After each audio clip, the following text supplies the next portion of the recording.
En fait, si je monte pas à la surface, je meurs. Et puis à partir de là, ça a été béquille, tour de plein de médecins qui comprenaient pas ce que j'avais. Ça a commencé à monter des 2 pieds jusqu'aux 2 genoux, jusqu'aux 2 hanches. Donc j'étais dans un état de paralysie totale. Moi, je pensais à ce que m'avait dit ma psy. Et il m'a rappelé que je me faisais beaucoup harceler. J'ai eu un déclic par rapport à une rupture amoureuse. Tu te dis, attends, mais cette personne-là, elle se fait harceler de cette manière. Le cinéma a changé, mais c'est un milieu où il faut faire très attention. Tu peux tomber sur des personnes qui vont vraiment essayer de te détruire. Ma première phase anorexique, elle avait eu lieu. Salut à tous et bienvenue dans Sous les apparences. Moi, c'est Tanguy. Moi, c'est Paul.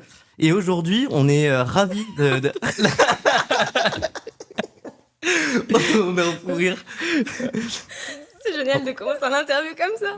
Bon, ben on est ravis de l'accueillir. Raphaël, Ravi. comment tu vas? Ouais, comment tu vas? Bah, franchement, je vais très bien, surtout après vous voir comme ça, avec le sourire, ça fait du bien. Nouvelle année, nouveau sourire, les premiers sourires de 2025. Ouais, ça fait trop plaisir. Et aujourd'hui, comme d'habitude, on va parler santé mentale sans tabou. On va parler des différentes épreuves que tu as pu vivre au cours de ta vie jusqu'à maintenant. À savoir que si tu devais te présenter en une phrase, tu te présenterais comment? Et je me présenterai comme une jeune parisienne qui switch beaucoup en français et en anglais, qui a réussi à faire une rémission d'une maladie auto-immune une fois dans sa vie et qui, aujourd'hui, s'apprête à reprendre au maximum l'acting et à essayer de sensibiliser aussi de la meilleure manière que je puisse sur le bien-être, les maladies invisibles, la confiance en soi, et essayer de donner un maximum de lumière à toutes les personnes que je peux croiser sur ma route. Voilà. Trop bien, incroyable. T'es au bon endroit. Hein. Ouais, on est vraiment dans le thème là. On adore.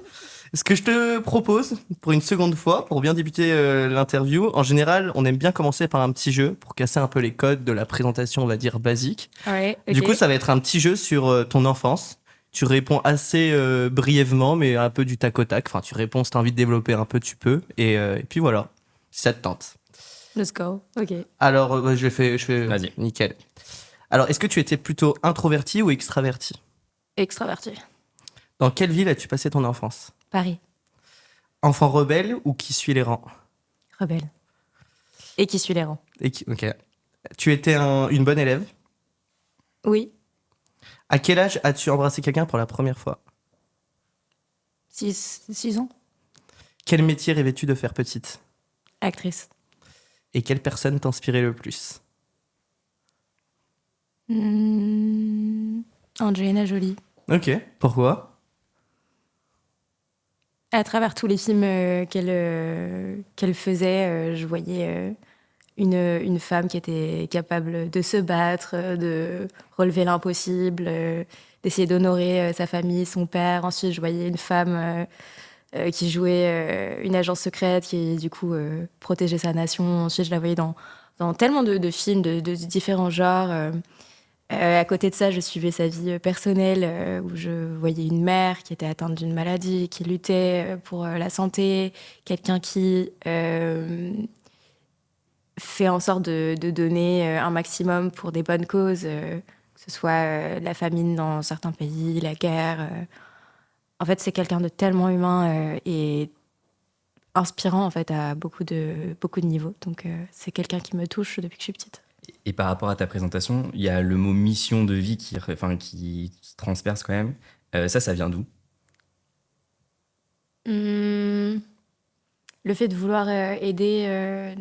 Et que ce soit aussi ça qui t'inspire aussi dans le personnage d'Angelina Jolie? Ça vient depuis que je suis petite. Aider les gens, c'est naturel. Et puis à partir du moment où je me suis rendu compte que quand tu aides quelqu'un, que c'est gratuit, que la tendresse, que le réconfort peut apporter vraiment plus d'énergie positive et de bien-être à quelqu'un, ça a été évident pour moi. Je me suis dit, allez, on va tendre la main, vu qu'on sait ce que ça fait d'être seul ou d'être un peu perdu, on va tendre la main à ceux qui ont besoin de se reconnecter à eux-mêmes et de se libérer de certains démons qui peuvent être parfois dangereux pour eux, ou se libérer d'une prison mentale qui se crée en fonction de ce qu'ils vivent dans leur vie. Ça a été un déclencheur assez rapide qui est venu très tôt. Voilà. Après aussi, je dirais que ce qui m'a beaucoup inspirée, Ça fait un peu gnangnan. Mais bon, Disney Channel, tous ces petits shows qui te faisaient rire après les cours quand t'étais à l'école, j'avais trop envie de faire rire les gens. J'avais envie de parler en anglais et de faire rire et voilà. Anna Montana, des trucs comme ça ou pas? Ouais, bah oui, ça c'est vrai. C'est quoi, Shake It Up? C'était Shake It Up, Ouais, les sorciers de Waverly Place, bien évidemment. Toute cette génération. Et malheureusement, ça y est, 2025, on a clôturé Disney Channel. Ouais, trop triste. Voilà, petite pause. Ouais, voilà, petite larme, mais bon. Et du coup, l'une de tes premières épreuves, on va dire, Ouais. ça a été, du coup, enfin, on va partir d'un point de vue plus global, mais comment s'est passée ta scolarité, de manière générale? Ah bah écoute, ça s'est passé. C'est assez drôle que tu dis ça parce que j'ai recroisé un ami d'enfance que j'avais pas vu depuis 16 ans. Ok. Et il m'a rappelé que j'étais la seule personne, la seule fille en plus de la classe à un jour lui avoir offert un cadeau. Comme ça, sans raison. Parce qu'il était gentil, parce que j'étais comme ça, toujours à aider.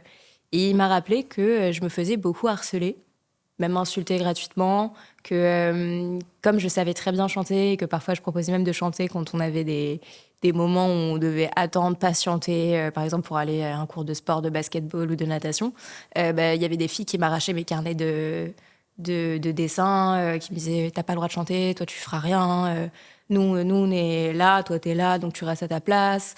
Elle faisait circuler des mots horribles sur moi. Vraiment, c'était vraiment en mode je me faisais harceler, ce qui a fait que je restais avec les garçons, et souvent les garçons plus âgés. Ok. Donc après, par contre, l'école où j'étais a très vite pris ça en compte, parce que j'étais souvent le porte-parole pour beaucoup de personnes aussi. Je me laissais pas forcément faire. C'est pas parce que ça m'arrivait de me faire harceler que je me laissais faire. Et ça, c'est ce qui faisait que ça continuait sur les années, tu vois.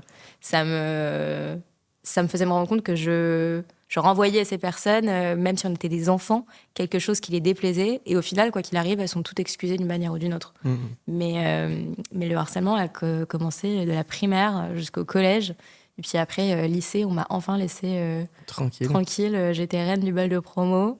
Ouais. Mais bon, après, je pense que le harcèlement, il n'y a pas de raison valable pour se faire harceler. Et je soutiens absolument toutes les personnes qui en survivent et qui sont victimes de ça.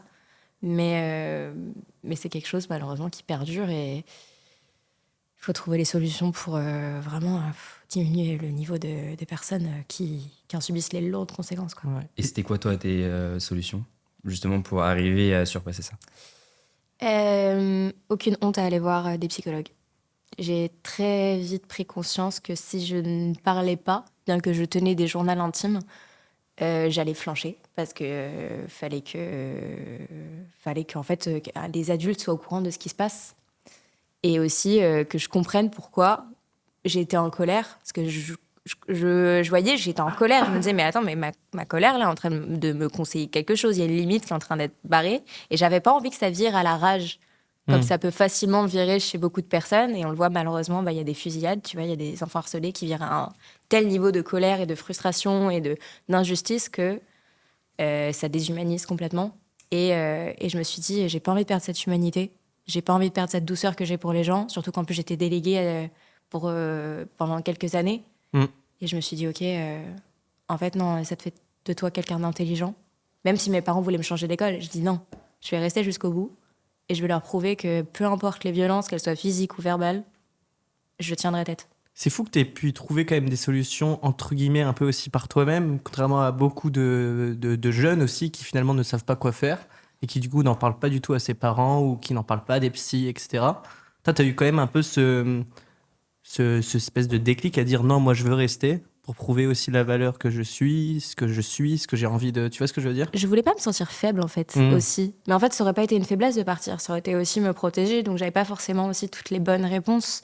Ça se trouve, je me suis fait plus souffrir qu'autre chose. Mais en vérité, quand je vois le résultat, j'ai gagné une amitié en or. Et c'est aussi cette amitié qui m'a sauvée. L'amitié, vraiment, forge une force en plus. Tu t'accroches à l'amour qu'on te donne et on te rappelle aussi qui tu es. Et franchement, sans cette amitié que j'ai rencontrée au collège, si j'avais pas rencontré cette personne, peut-être que je serais partie. Tu peux nous en dire un peu plus sur cette amitié? Cette amitié, c'est la fille qui est restée à mes côtés du coup depuis le collège jusqu'à aujourd'hui. C'est la fille qui m'a toujours rappelé que même si je faisais toujours tout pour aller vers la lumière et que même si la corde, elle se coupait pas, je faisais en sorte de retrouver une autre corde pour monter, que je me battais pour les autres, que j'étais spéciale, qu'il fallait pas que j'écoute les critiques qu'on m'écrivait dans mes carnets ou quand à la sortie des cours, quand on me poussait par terre, le cliché que tu vois dans les scènes de films, qu'on te balance tes carnets sur toi, qu'on t'insulte, qu'on te pousse contre des escaliers, qu'on te fasse pleurer, qu'on te désinvite à des soirées, que sur les réseaux sociaux, on t'enchaîne de messages, on t'enchaîne, tu vois des photos de toi qui finissent, mais enfin, tu te dis, mais en fait, là, je suis dans un truc tellement toxique que là, ça peut me détruire. Et cette fille qui s'appelle Magali, elle aussi, hein, on s'est élevés ensemble. Ça a été vraiment ma confidente, ma compagne de route, et ça l'est toujours aujourd'hui, donc je la remercie. C'est vraiment dans le jardin de mes souvenirs d'adolescence, c'est le petit soleil, tu vois, dont j'avais besoin, et je pense qu'on devrait au moins réussir, et je le souhaite à tout le monde, de réussir à trouver quelqu'un qui se préoccupe de toi et qui a la force aussi de te rappeler que t'es assez fort pour repousser toutes ces mauvaises ondes. Et elle l'a fait plus d'une fois. Ouais. Et t'en parlais beaucoup à Magali, mais t'en parlais aussi à tes parents? Non. Non? Non. Par peur de quoi?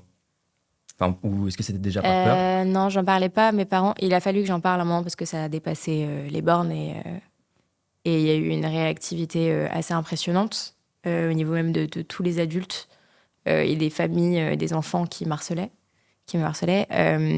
Mais j'en parlais pas pour les protéger. Syndrome du sauveur, chevalier blanc. Je voyais que mes parents étaient des humains et avaient des choses aussi, des obligations, des responsabilités de leur côté. Et quand je les regardais, je les entendais, je me suis dit non, mon père, il m'a éduquée avec de la force, ma mère du caractère. Je peux réussir toute seule. Ce qui est fou aussi de ce que tu m'avais dit au téléphone, c'est que tu me disais comme quoi tu avais développé le syndrome du sauveur et que tu voyais aussi, je crois, hein, tu me dis si je me trompe, mais que tu voyais aussi d'autres personnes se faire harceler, que du coup tu faisais en sorte d'essayer de les sauver aussi. Je déteste, mais alors à un point inimaginable, vraiment. En fait, non. Je pense qu'il y a beaucoup de personnes qui sont comme moi. Je déteste quand je vois un manque de respect par rapport à des critères encore non valables, hein, que tu rejettes quelqu'un pour ses origines, pour sa classe sociale, pour sa couleur de peau. Peu importe la raison, si je vois ça, j'ai réagi instantanément. J'ai le sang, il bout et je peux pas laisser passer ça, en fait. Je vais regarder la personne qui est en train de dire des choses, je pense qu'elle ne comprend même pas ce qu'elle est en train de dire, ou sinon peut-être qu'elle a juste besoin d'avoir un semblant de caractère où elle se sent supérieure, ou plus forte, ou plus... en fait, non. Juste remets-toi à ta place, t'as à côté de toi quelqu'un que t'es censé respecter, te prends pas pour quelqu'un que tu n'es pas, surtout qu'on est des enfants, on va pas se le mentir. C'était le collège-lycée. Tu es qui pour juger et définir quelqu'un que tu ne connais à peine, que tu ne connais même pas son histoire? Ouais. Mais il n'y avait pas un double impact du coup, du fait que toi, parce que c'était dans la même période, du fait que toi tu te fasses harceler, plus le fait que tu aides d'autres personnes qui se faisaient harceler, et donc que tu prenais double impact, entre guillemets, aussi sur toi? Si, c'est un peu aussi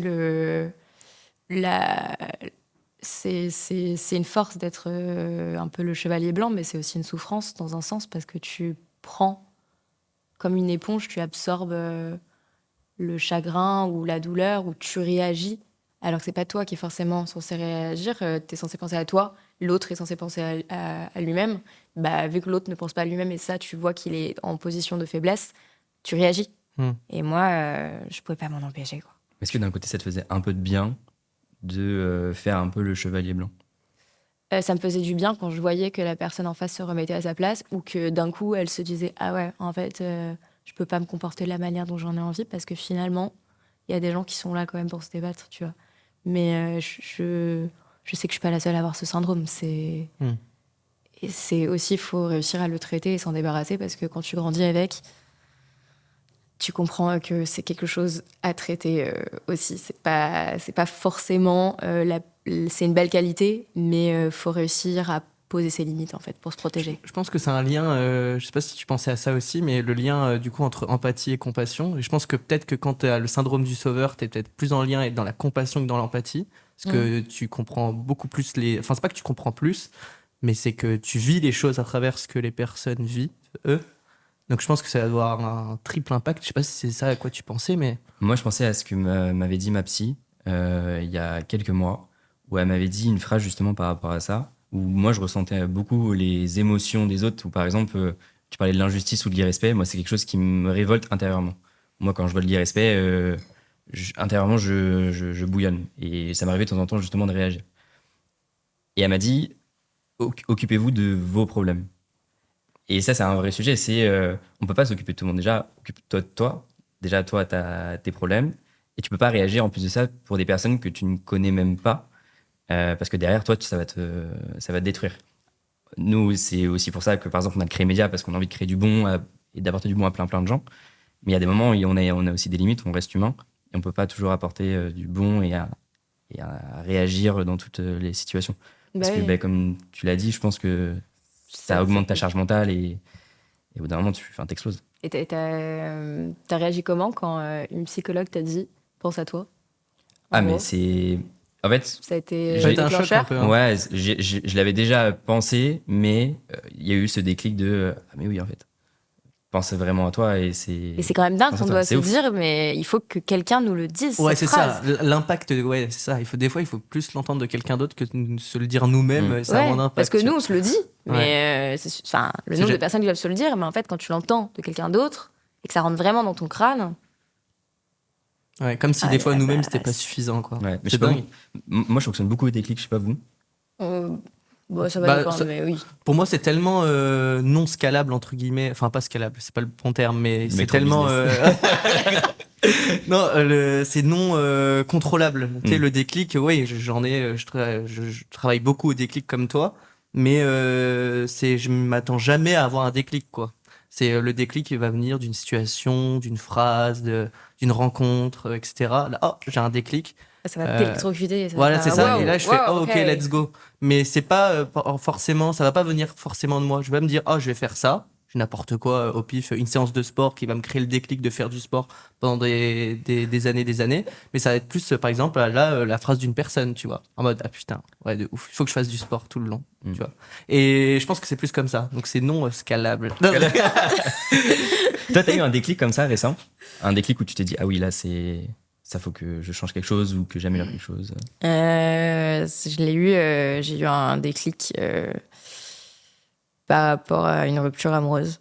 Ouais. J'ai eu le déclic par rapport encore au syndrome du chevalier blanc. Ça a été...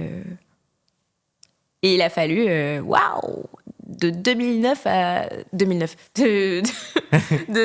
En soi, oui, c'était mon année de rentrée en 6e en soi. Mais j'ai eu un déclic, une rupture amoureuse où je me suis dit, après plusieurs mois où j'étais en mode, bon, est-ce que je te laisse tomber définitivement, il n'y a plus de chance, ou est-ce que je t'attends? Sachant que, en fait, non, l'amour, c'est pas quelque chose qui se jette comme ça. Surtout qu'on avait déjà essayé de se remettre ensemble et ça avait marché pendant une courte durée. Mais je me suis dit, mais je m'occupe trop des gens, en fait. Je me suis totalement oubliée. J'ai voulu sauver quelqu'un et je me suis oubliée moi. Et quand tu te rends compte que tu t'es oubliée toi, je crois que c'est l'un des pires sentiments. Parce qu'en fait, t'es obligé de tout reconstruire. Et quand j'ai pris conscience que j'étais détruite, j'ai carrément écrit à mes amis. Mais aucune honte à leur avoir dit. Je m'isole, je suis en train de m'isoler parce que je me rends compte que je me suis perdue dans une relation où j'ai donné plus que je ne l'avais imaginé. J'avais l'impression d'être un supermarché, en fait. Je me suis rendu compte que, par exemple, le stand de douceur, il était vidé. Le stand de confiance en soi, vidé. Le stand de passion, le stand de tout ce que tu veux, tous les rayons avaient été vidés. Et je me suis dit, mais attends, mais là, il faut que je reconstruise tout. Et ça a été le déclic où je me suis dit, mais en fait, là, on arrête de sauver les gens. On pense à soi. On sauve les gens, on aide les gens si vraiment là, il y a vraiment une attaque, une agression, quelque chose où là, toi, t'es capable de réagir. Mais sinon, maintenant, 2025, c'est mon année, je me dis ça comme ça. C'est vraiment le déclic. La rupture a eu lieu il y a un peu plus... Enfin, ça va faire peut-être 1 an maintenant. C'est le déclic qu'il me fallait. Pour pouvoir avancer. Ouais. Et approvisionner les rayons de ton magasin. C'est ça, ouais. Là, je suis en plein dedans et ça fait un bien de fou en soi, hein, parce que on n'est pas censé mendier l'amour, on n'est pas censé mendier l'attention, on n'est pas censé se donner à l'autre et ne pas trop recevoir de la manière dont toi tu l'espères. En fait, je me rends compte que le déclic que j'ai eu, c'était que je courais après une personne qui ne me correspondait pas et que si on me posait la question, ouais, est-ce que toi tu changerais, tu deviendrais l'opposé de ce que t'es pour rester avec quelqu'un, bah, je dirais bah non, je vais pas changer qui je suis parce que après je vais me perdre. Donc en fait, faut pas courir après quelqu'un où ça te correspond pas, même si l'amour compte énormément, c'est pas tout le temps assez. Et j'ai mis du temps, en fait, ça a été le plus grand déclic de mon année, c'est que l'amour ne suffit pas. Mais tu penses que le syndrome du sauveur, du coup, ça peut avoir un lien direct avec le fait que ça change ta personnalité, en plus d'aimer la personne? Direct? Ouais.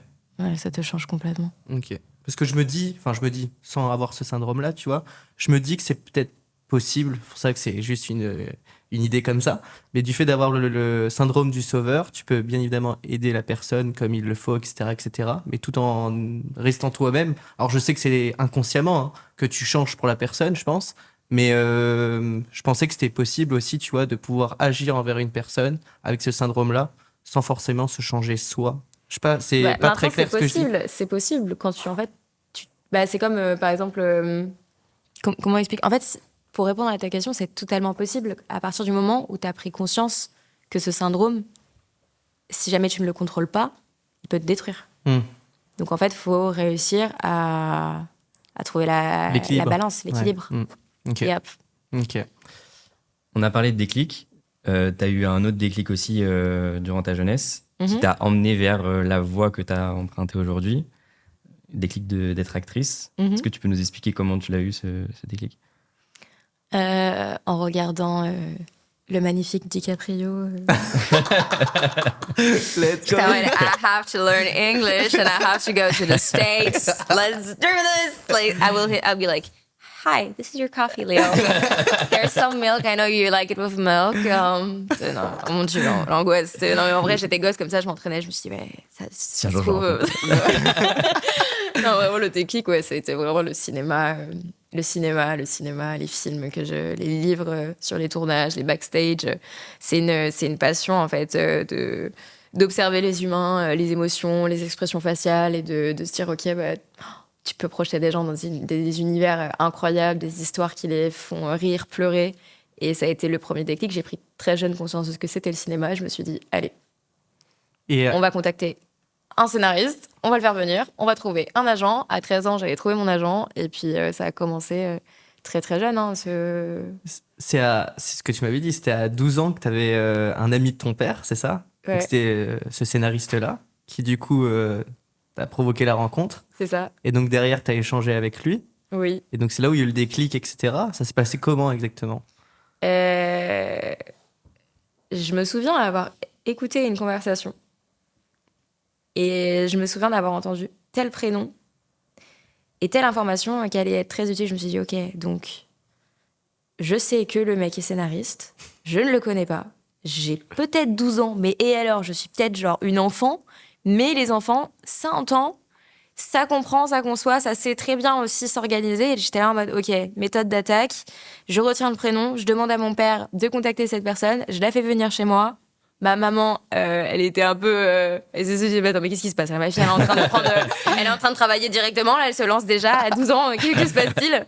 Et on a pris un café avec le scénariste en question. Et puis, il a vu que j'étais très motivée, que j'avais déjà commencé le théâtre très jeune, que ça avait réveillé en moi une lumière, un désir, une passion tellement... C'était how to say it, j'étais intensément vivante et je vivais pour ce rêve. Genre, je voulais que ce rêve, je voulais qu'il englobe ma vie. Okay. Et quand il a vu ça, il a vu aussi ce dont j'étais capable. Il m'a mis en contact avec une agent. Et cet agent s'est occupé de moi pendant des années. Et puis ça a commencé du coup très tôt. Et par rapport au harcèlement scolaire, je me souviens que du coup, l'année de 6e, c'était l'année où je m'étais fait bien harceler. C'était des coups de boule dans la tête, tu te réveilles à l'infirmerie, Tu dois gérer. Je me souviens aussi, un mec m'avait coupé le tendon avec mes ciseaux qui voulaient pas me rendre du pied. On m'avait coincé la peau de mon cou dans un manteau. On avait remonté la fermeture. Vraiment, on me disait que j'étais... I was a shit. I will do nothing. Et en plus, quand t'entends des insultes en français, en anglais, alors là, c'est vraiment... Tu te construis ta conscience et t'as 10 000 voix extérieures qui deviennent la tienne. Et là, j'étais en mode... Bah, vous savez quoi, j'ai trouvé mon agent. Et quand j'ai commencé à faire des premiers tournages, bah, tout le monde était là en mode... Elle l'a fait, quoi. Elle a de l'ambition. Ouais. Et en fait, l'ambition, quand on est jeune, ça fait peur à certains. Ouais. À 12 ans, c'est fou quand même, la maturité que t'avais. Ouais, peut-être. Ouais, en vrai, ouais. Ouais, Ça processe très vite. Ça processe très, très, très vite dans ma tête. Au fond de toi, tu devais tellement être heureuse, je pense plus après, avec le temps, quand tu as réfléchi à cette période-là, parce que je suis pas sûr qu'on se rend compte de tout à 12 ans, mais tu devais te dire, ouais, j'ai prouvé à tous ces gens qui m'ont fait chier, tu vois, que je pouvais au moins arriver à faire quelque chose. Et... Quand je t'entends dire cette phrase, mais mon Dieu, ça me fait un bien, ça répare quelque chose. Ah non, c'est vrai que je déteste en plus faire Non, mais c'est vrai que ces personnes-là, à l'époque, j'aurais dû montrer en fait un peu le buste. Mais non, j'étais très humble, très nature, très en mode bah, je l'ai fait. Et je vais pas te donner mon énergie, quoi. Ouais. Mais du coup, j'aimerais bien que tu nous en dises un peu plus aussi sur tout ce qui est le monde du cinéma, des tournages, comment ça se passe. Alors, est-ce que tu veux que je te mente, tu veux que je te dise la vérité, tu veux que je parle des bons aspects, des mauvais aspects? Parce que là, je vais être cash. Hein. Là, on est dans Sous les apparences, on veut que du vrai. Okay. Donc, dis toute la vérité, rien que la vérité. Le milieu de la télévision, de l'audiovisuel, c'est un milieu, quand tu es dedans, que ce soit après les études ou même avant les études, quand tu berces dans ce milieu, tu te rends compte que c'est magique. Parce que, mon Dieu, tu es entouré de personnes vraiment passionnées, très humaines. On a tous nos histoires et le fait de se retrouver sur un projet où l'information circule aussi vite, créer un film ou une série où tu te dis ok, bah en fait sans styliste tu fais rien, sans réalisateur tu fais rien, sans les acteurs tu fais rien. Tu vois toute l'équipe, on a vraiment besoin du travail de chacun, donc tu te rends compte de l'importance du travail d'équipe. Donc il y a vraiment... Je remercie vraiment toutes les personnes avec qui j'ai pu travailler, les techniciens, les réalisateurs, notamment ceux qui m'ont fait confiance, sachant que j'ai commencé tôt. Donc en plus, quand tu découvres un milieu aussi grand, qui a autant de puissance aussi, parce que c'est un petit réseau, mais les informations circulent très vite. Et puis quand une série réussit, bah, tu te rends compte qu'en fait, l'influence, qu'est-ce que l'influence ? Tu te fais une définition de l'influence, de l'impact que aussi certaines histoires, certains personnages ont sur l'audience. Donc tu te dis, tu te rends compte que t'es observé quand on t'arrête dans la rue, quand on te demande des selfies, des autographes, quand on commence à t'envoyer des messages, on te raconte, on te fait des vrais témoignages de vie, on te remercie d'avoir joué tel ou tel rôle. Pour toutes les raisons possibles et imaginables, parfois certaines vraiment touchantes et d'autres où tu es un peu sous le choc parce que il y a la fanbase et il y a les haters. Donc déjà très jeune, tu conçois que y a des gens qui ont besoin d'avoir un défouloir. Donc tu peux devenir facilement leur défouloir parce qu'en plus tu es devenu une personne qui est visible à la télévision. Et après il y a les personnes qui vont te soutenir et qui vont t'apporter beaucoup de force et qui vont te remercier. Donc, tout ce qui va être de l'ordre équipe professionnelle, j'en garde de très bons souvenirs. Après, pour ce qui est des partenaires de jeu... c'est quoi les partenaires de jeu ? Par exemple, dans les rôles, c'est ça ? Les rôles, ouais. Okay. Quand tu joues avec une équipe, j'ai eu plusieurs tournages. Il y en a où vraiment, c'était génial. Vraiment, c'est dans le jardin de mes souvenirs, c'est que de la joie et du bonheur. Et il y en a d'autres où je me suis rendu compte à quel point, notamment, après, je sais pas, il y avait beaucoup d'adultes aussi, je voyais que ça se passait chez les adultes autant que chez les adolescents, mais il y avait beaucoup d'ego. Une compétition, c'était très dur à encaisser, beaucoup de jalousie, beaucoup de harcèlement sur les plateaux. Puis quand tu entends des histoires, tu te dis, attends, mais cette personne-là, elle se fait harceler de cette manière. Et tu te dis, mais ça continue, même sur ton milieu professionnel. ce que tu avais pu voir au lycée. Bah là, on est sur un tournage, des gros budgets, des gros contrats, et on trouve le moyen de te descendre. Ou, j'ai entendu des histoires, j'ai vu des choses vraiment qui sont déplaisantes. Tu vois, il y a des personnes, bon bah c'est comme ça, après c'est le jeu, hein, mais il y a des personnes qui vont mal se parler, et malheureusement, tu es sur un contrat qui dure des mois. Donc, t'encaisses, tu gardes ta bonne humeur, ta bonne énergie, ta passion. Et je parle, je pense, au nom de certains comédiens, mais aussi au nom de certains réalisateurs que j'ai vu hurler sur les plateaux, du personnel technique qui se dit mais c'est pas possible, faut trouver un moyen de gérer certains comportements. J'ai vu des comédiens, comédiennes arriver en lendemain de cuite dans des états. Puis je voyais, il y avait personne qui était là en mode bah non, tu vas pas tourner dans cet état. Il n'y a pas de soutien un peu dans justement Bah les maintenant, tournages vidéo. oui. Maintenant, il y en a, Maintenant, mais toi, oui, mais avant, il n'y en avait pas. Surtout, je pense que ce qui a marqué l'industrie du cinéma, je pense, au niveau international, c'est ce qui est arrivé au comédien Keith Ledger, qui jouait le Joker, qui est décédé, qui se droguait, qui était en rupture amoureuse, qui était vraiment pas stable psychologiquement. Et toutes ces peines, toutes ces drogues, et en plus, personne. Il y a des témoignages, hein, il était sur le plateau de tournage dans un état second, personne n'était là pour lui dire bah non, en fait, t'es en train de te perdre là, on va te perdre. Et depuis, ça a changé beaucoup de choses, le cinéma a changé, mais c'est un milieu où il faut faire très attention, il faut être solide, parce que tu peux tomber sur des personnes qui vont vraiment essayer de te détruire, qui vont essayer de profiter de ce que tu as à donner, que ce soit de la bonne humeur, que ce soit du talent. Bien évidemment aussi, il y a des personnes, il y a du harcèlement sexuel. Donc quand tu fais face à ça et que tu es jeune pour la première fois, tu prends une sacrée claque. Ouais, c'est choquant. Et de la part de qui? Des producteurs. Producteurs, ouais. Ah oui, profite de ton insouciance, je pense, ou ce genre de choses, en mode tir à la seulement si. Ouais, c'est un peu. Même des trucs vraiment, des gestes, en fait, je crois que toi et moi, on peut faire de belles choses ensemble. Ah ouais. En fait, c'est sans dénigrer la chose, bien évidemment, mais c'est un peu finalement comme dans des films. Des fois, tu sais, on voit des scènes comme ça. Des films, c'est vraiment un film dans le film, quoi. C'est la vérité. C'est que ça se passe vraiment, quoi. C'est dingue. Ah oui. Ah non, mais faut pas négliger que quand je vois des commentaires des personnes qui me suivent et qui me disent j'ai envie d'être acteur ou actrice, qu'est-ce que je dois faire? Moi, je vais te diriger directement vers le parcours que tu devrais faire, qui est étudie, maîtrise les émotions, pratique du théâtre, va trouver dans un premier temps un agent qui va surtout aussi te respecter sur le plan humain, qui va respecter tes émotions, parce qu'aussi, il y a des agents, c'est tellement déshumanisant de travailler avec ces personnes. Elles vont te regarder de haut en bas, elles vont te dire c'est quand que tu perds 10 kilos.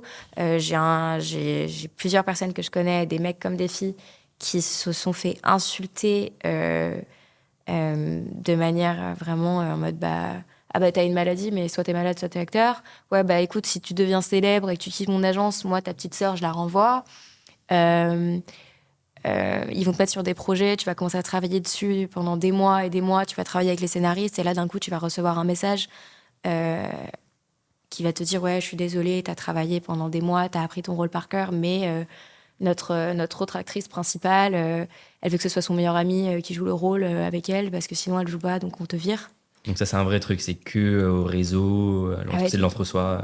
C'est aussi de la fame, c'est aussi malheureusement c'est comme les créateurs de contenu, hein. Si tu fais un partenariat avec une marque, il faut que tu aies le contrat. Signe le contrat avant de te lancer dans n'importe quelle aventure. Je pense que tout professionnel te le dirait. C'est quelque chose auquel il faut que tu fasses attention, parce que si tu commences à te donner corps et âme dans quelque chose où tu n'es même pas sûr finalement, que tu n'as pas signé, tu n'as pas donné ta signature, c'est un milieu, en fait, c'est comme dans la vie.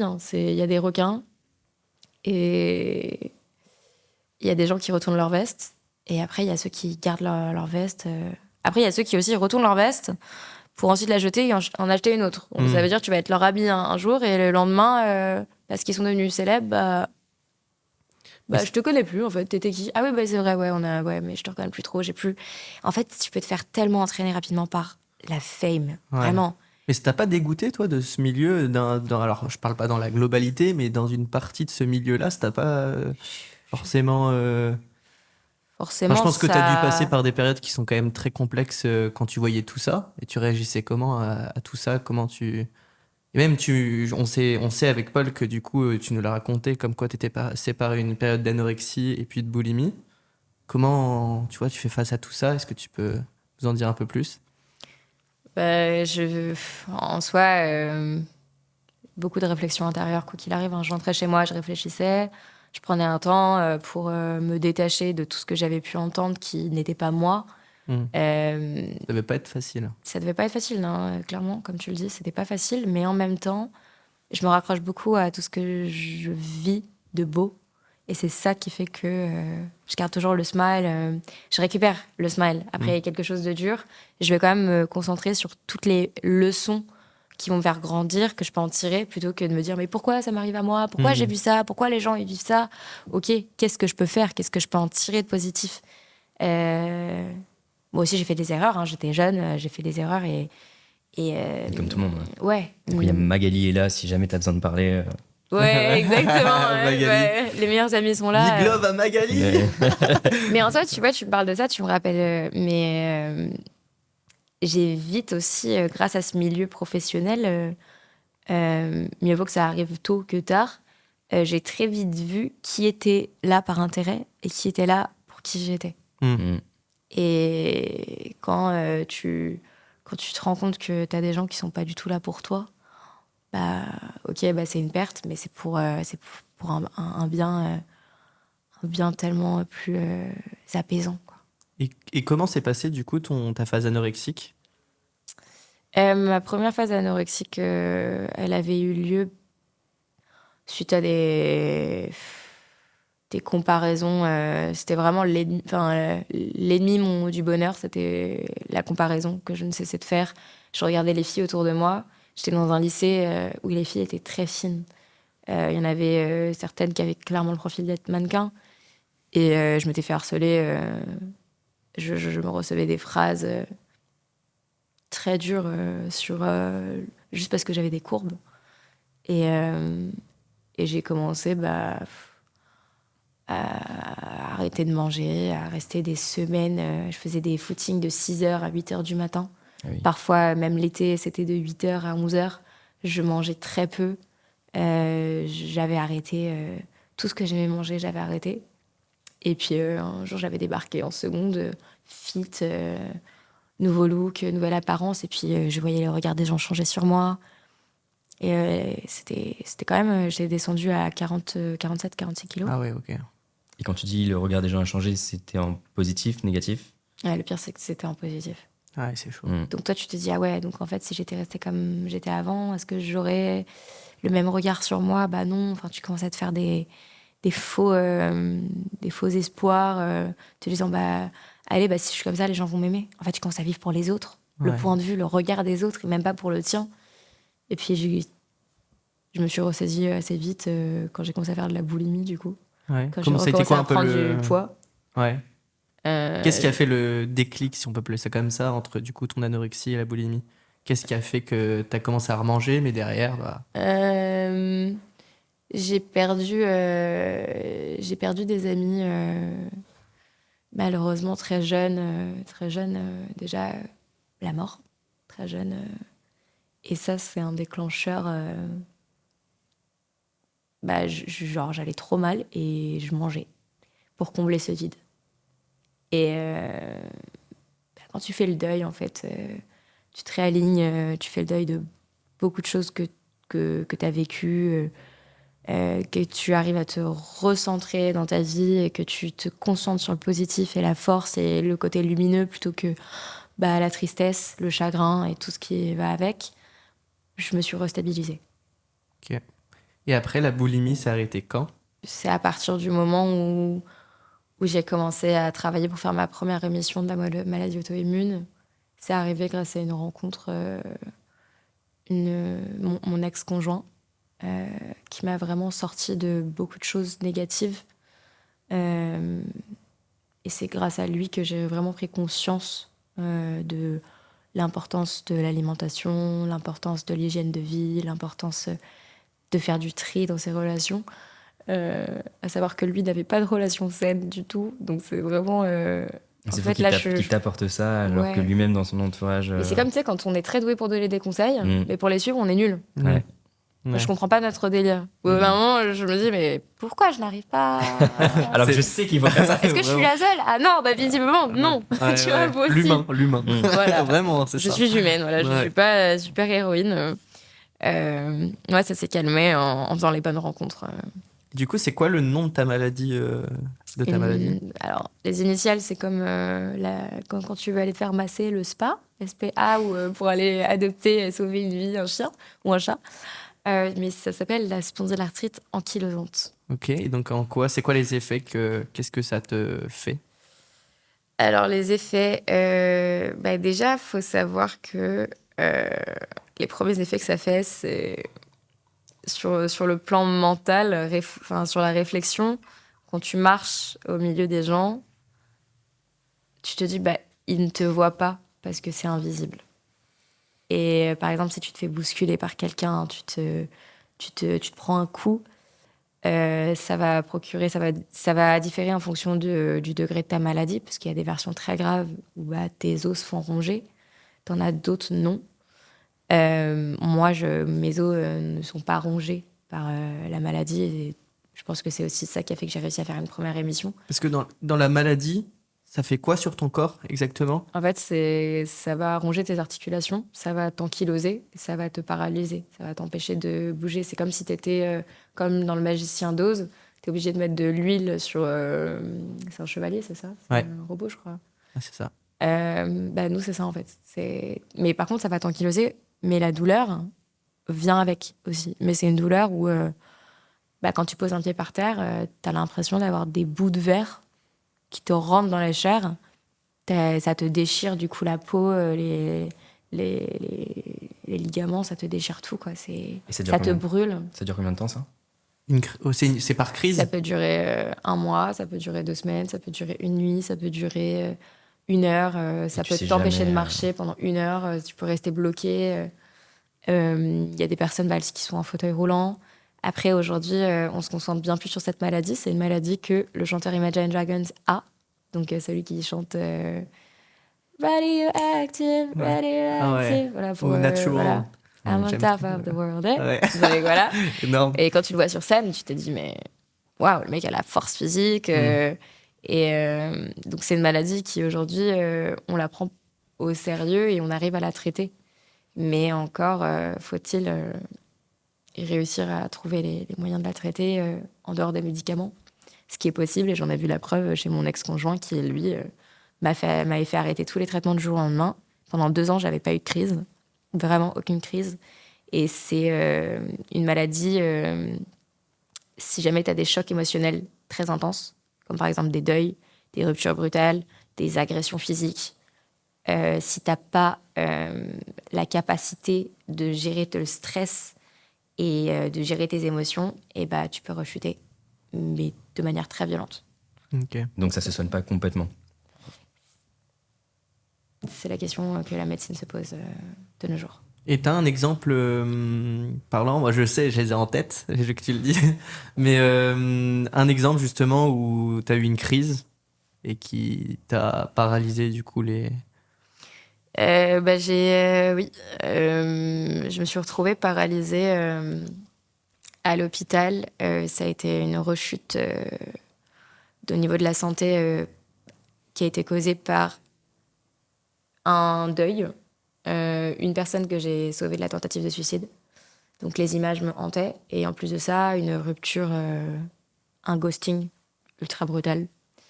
Et donc ces 3 choses-là, où je me suis rendu compte aussi que je vivais beaucoup pour les personnes que j'avais aidées, que aussi j'avais besoin de penser à moi. Mon corps a dit, paralysie, maintenant tu vas penser à toi, hôpital, on reprend tout à zéro, traitement, chaise roulante, et t'es là... Tu te dis, ok, en fait, c'est l'amour, souvent, qui est le déclencheur des chocs émotionnels les plus intenses. Ou sinon, ça va être les agressions. Et dans ces cas-là, c'est d'autres processus pour guérir, quoi. Faut que tu te ressentes sur toi, que tu pardonnes, que tu ailles voir, que t'aies pas honte de parler de ce qui t'est arrivé. Aussi dire au revoir, adieu à des personnes que t'aimes, que ce soit parce qu'elles sont au ciel ou que ce soit parce qu'elles t'ont abandonné ou juste du jour au lendemain, c'était si facile pour elles de dire je m'en fous, je m'en vais, je te laisse avec tes problèmes alors que toi t'as tout donné. En fait, il n'y a pas de honte à se dire bah je vais penser à moi et puis je vais récupérer tout ce que j'ai perdu ou je vais en tirer une force et je vais guérir. Et il y a une rééducation ou pas derrière? Ouais. Au niveau des jambes, etc. Ouais, t'as kiné. En fait, t'as vraiment total. un attirail de docteurs et de médecine derrière qui sont. Ouais, c'est assez conséquent. Et comment t'as fait pour justement, concrètement, essayer de mettre un peu de côté le deuil, de reprendre soin de toi, J'ai de pas eu le choix. Ouais, J'ai pas eu le choix. J'étais dans un lit d'hôpital à écrire sur mon journal, à écrire des musiques, donc à l'écriture. réfléchir au sens de la vie, à te dire, bah, tu discutes avec des personnes. Parce que du coup, quand tu vis dans l'hôpital pendant une certaine durée, tu discutes avec des personnes de tous les âges, des personnels soignants, des étudiants, des professeurs, des docteurs. Donc, t'en apprends t'en apprends pas mal hein, sur la médecine, sur la santé, en fait, sur l'importance de la santé. Tu te dis, bah mince, t'ouvres les yeux sur tout ce que t'as envie de faire, en fait. Tu te dis, bah je prenais pour acquis le fait de marcher. Bah, dès que je pourrais remarcher, bah, je vais croquer la vie à pleines dents et puis je vais faire ci, je vais faire ça et je vais pas avoir peur, en fait. Hmm. Ok, trop bien. Et il y a aussi une fois où tu m'en as parlé, comme quoi t'as failli te noyer de par cette maladie. Mm. Comment ça s'est passé? Bah, du coup, c'est le premier été où ma maladie auto-immune s'est apparue. J'étais dans le sud de la France et j'étais chez un ami. Et en fait, je me souviens, tous les matins, je me réveillais, j'avais une douleur au pied droit qui s'estompait dans la journée. Mais c'était une douleur, vraiment, ça m'électrocutait. C'était comme, voilà, comme si j'avais des bouts de verre, mais plantés, et j'étais à cloche-pied, à cloche-pied. Puis quand ça passait au fur et à mesure de la journée, bon, ben, ça allait. Puis un jour, j'allais bien. J'avais un peu mal quand même, mais je me suis dit, allez, de toute façon, la plongée, c'est ma passion, ça me fait du bien, je vais me changer l'air. Et on est parti nager avec tuba et masque, palme. Et puis je me souviens de juste l'image, le calme sous l'eau. Je nageais et puis d'un coup, ça m'a ankylosée. La jambe s'est ankylosée. Il y a eu comme une poussée, une crise qui est arrivée. Et ça me faisait tellement mal que je ne pouvais pas bouger la jambe. Et j'avais plus d'air. Je commençais à plus avoir d'air. Ouais. Mais avec l'autre jambe, bah, malgré la douleur, vraiment, j'allais dans mes retranchements de... En fait, si je monte pas à la surface, je meurs. Donc, en fait, là, même si la douleur... T'as elle l'instinct de est- survie, quoi. Ouais, c'est ça. Ouais. Mais t'es vraiment... Mais tu hurles. Hein. Ça fait peur. Hein. Ça fait Ah vraiment bah oui, c'est peur. sûr. Ouais, c'est fou. C'est là que tu te dis aussi, bah, les sentis de douleur, en fait, ils existent pour certaines raisons. Voilà, tu ouvres les yeux sur certaines réalités.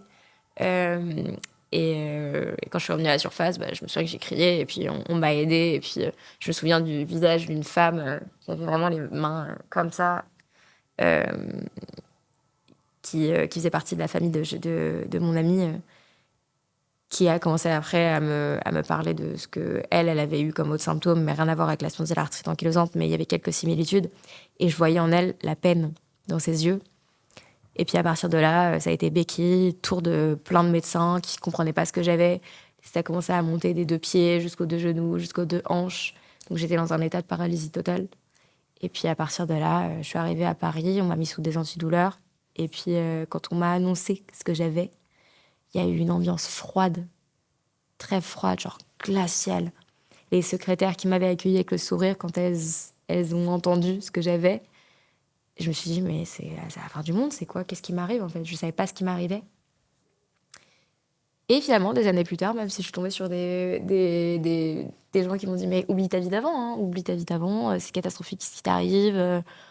Bah, je suis tombée sur un ange qui m'a dit, mais attends, mais tu as écouté très bien. Maintenant, toutes ces paroles-là qui sont du poison, tu les jettes. Et regarde-moi, j'ai la même maladie que toi, je suis en rémission. Tu vas réussir aussi. Si j'ai réussi, tu vas réussir.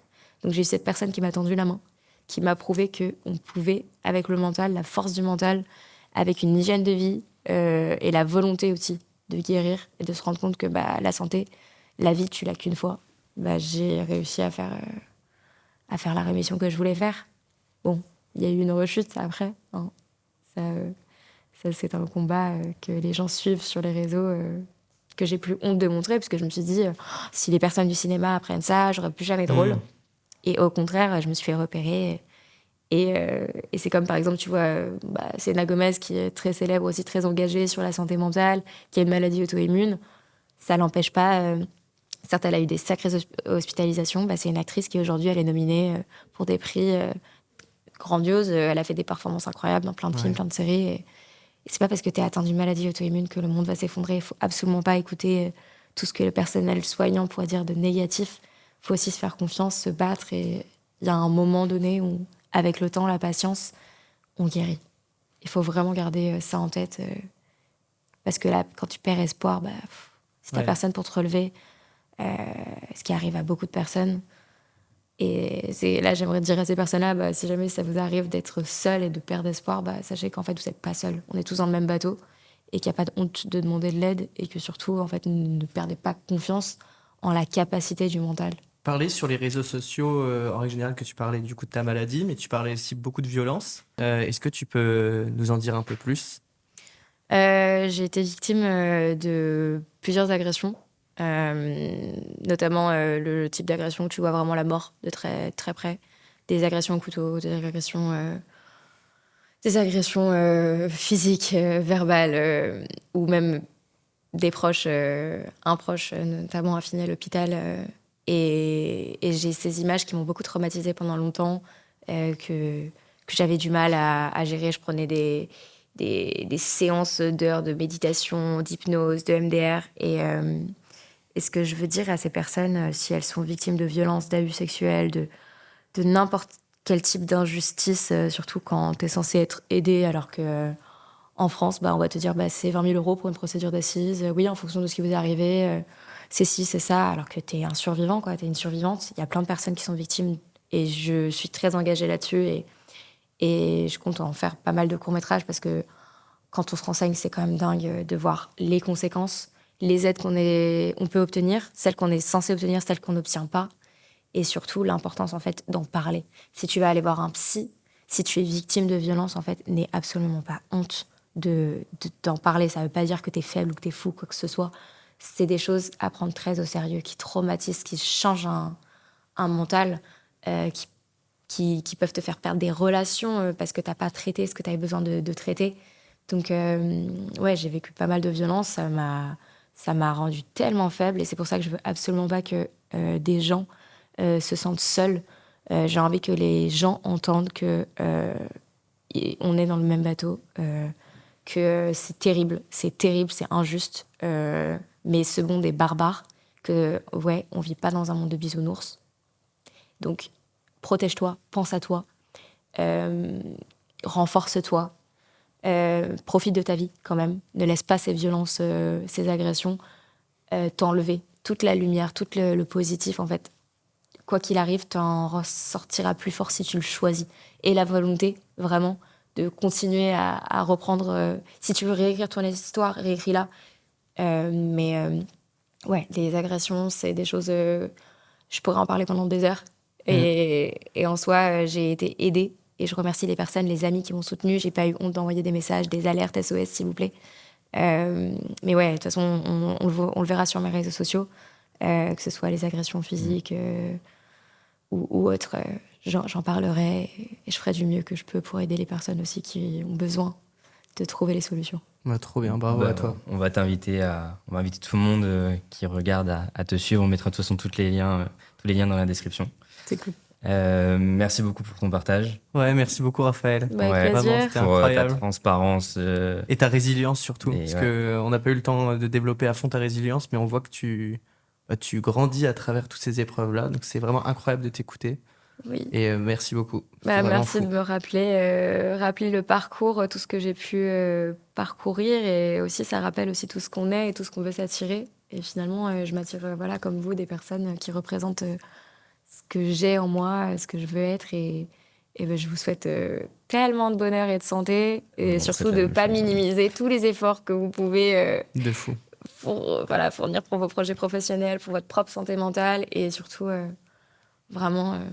soyez fiers de vous, quoi. Ouais, merci beaucoup. Trop bien. Soyons fiers de nous. Tu conclus ou je conclus? Raphaël conclut. Raphaël conclut. J'ai eu le plaisir de participer à cette émission qui s'appelle, Sous les apparences. qui est représentée par... Au plus haut, mais Tanguy Jeunet. Oh là là. Tanguy au plus haut, Paul. Ah, On est qui en fait Ça y est, on s'est oublié le temps d'un moment. Attends, on la refait. Alors, j'ai eu le plaisir d'être accueillie par... Tanguy. Paul. dans une émission sur le bien-être nommée... Sous les apparences. Et Avec notre invité spécial. Raphaël Amar. Et écoutez, mesdames, messieurs, ladies and gentlemen, passez une bonne après-midi, passez une bonne soirée. Si vous rentrez du travail, si vous vous réveillez, peu importe l'heure qu'il est, juste pensez à vous, petit message pour vous rappeler de prendre un petit moment aujourd'hui pour vous dire oui. Et surtout, n'hésitez pas à commenter, à dire ce que vous en avez pensé, à apporter du soutien à la chaîne. À partager. Yes, ça fait toujours plaisir. Gros bisous. Prenez soin de vous. Ciao.